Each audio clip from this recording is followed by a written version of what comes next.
Pernahkah mendengar istilah Malacca Dilemma? Ada yang tahu, ada yang tidak tentunya. Oke, nggak apa-apa. Saya akan memulai video ini sesuai dengan janji saya untuk mengingatkan tentang Malacca Dilemma atau Selat Malaka pentingnya bagi Cina. Setelah pemimpin besar Cina Deng Xiaoping menggaungkan reformasi ekonomi Cina, maka Cina menyadari bahwa Cina bergantung pada energi dari luar Cina. Sayangnya, Cina tidak mempunyai cukup cadangan energi nasional, baik itu berupa BBM, batu bara, uranium nuklir yang saat ini dapatnya dari Mongol, dan 85% harus diambil dari luar Cina. Mulailah mereka membangun strategi tentang minyak, gas batu bara, dan sumber energi lain, termasuk uranium. Gas dari Myanmar dan Pakistan ditarik namun tidak bisa dipipakan melalui sisi timur Cina, hanya sebagian barat Cina dan tengah yang saat ini banyak penduduknya. Sebagai catatan, 70% penduduk Cina berlokasi di sisi timur Cina, ke arah utara dan selatan. Semua daerah industri di tepi pantai pelabuhannya sisi timur. Karena itu infrastruktur yang dibangun semua di sisi timur dan semua menyambung wilayah industri. Semuanya jalanan, kereta api, pelabuhan laut, semua di sisi timur adalah untuk penunjang industri dan niaga. Mereka meniru Amerika tahun 40-an dan tahun 60-an. 20 tahun Amerika membangun criss-cross, jalan bebas hambatan di seluruh Amerika dan kereta api. Dan itu adalah semua menyambung jalan industri dan kebutuhan logistik. Itu yang terlebih dulu, bukan untuk kebutuhan kendaraan pribadi. Itu adalah strategi Cina dan itu adalah strategi Amerika. Cina menarik gas dari Pakistan dan Timur Tengah akhirnya harus dibuat dalam bentuk LNG karena jalan laut lebih murah. Selain itu lebih mudah handlingnya. Energi Cina ditarik juga dari Afrika Timur, dari Afrika Tengah dan dari Timur Tengah atau Selat Hormuz.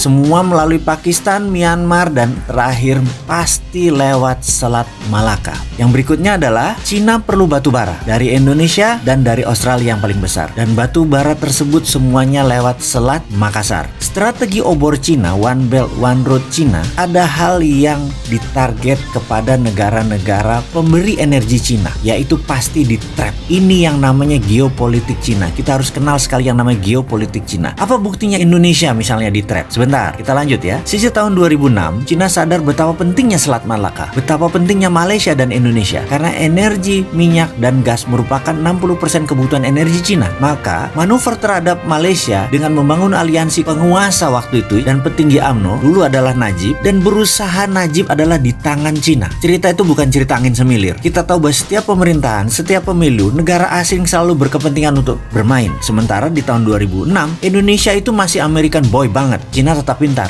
Dia merangsek perlahan dan Cina dapat batu bara gede-gedean di zaman waktu itu. Oke, sejauh ini kita mulai mendapatkan beberapa buah fakta. Fakta pertama, pentingnya Selat Malaka bagi Cina. Fakta kedua adalah pentingnya batu bara Indonesia untuk Cina. Sekarang kita mengandaikan, kalau Anda adalah Xi Jinping, Presiden Cina saat ini, apakah Anda tidak akan mencoba mengendalikan Indonesia dan Malaysia? Jawabannya adalah harus. Sekarang kalau kita jadi Indonesia, apa manfaat yang Indonesia dapat dari Cina saat ini? Rasanya berat sebelah. Cina dapat lebih banyak manfaatnya. Cina dapat Selat Malaka, Cina dapat batu bara, surplus perdagangan Cina lebih besar, kita impor semuanya dari Cina. Secara dagang kita tekor, secara pemanfaatan lahan kita tekor, secara sumber daya alam kita tekor. Belum lagi strategi pinjaman Cina. Bayangkan, kita secara fisik meminjam uang proyek dari Cina. Begitu pinjamannya selesai, proyeknya terdepresiasi bahkan nilainya jadi nol. Jadi apa yang kita dapat? Gak ada dapat apa-apa. Kemudian kita bisa melihat bahwa kalau kita protes ke Cina, mereka tidak boleh lewat Selat Malaka, mereka muter lewat Papua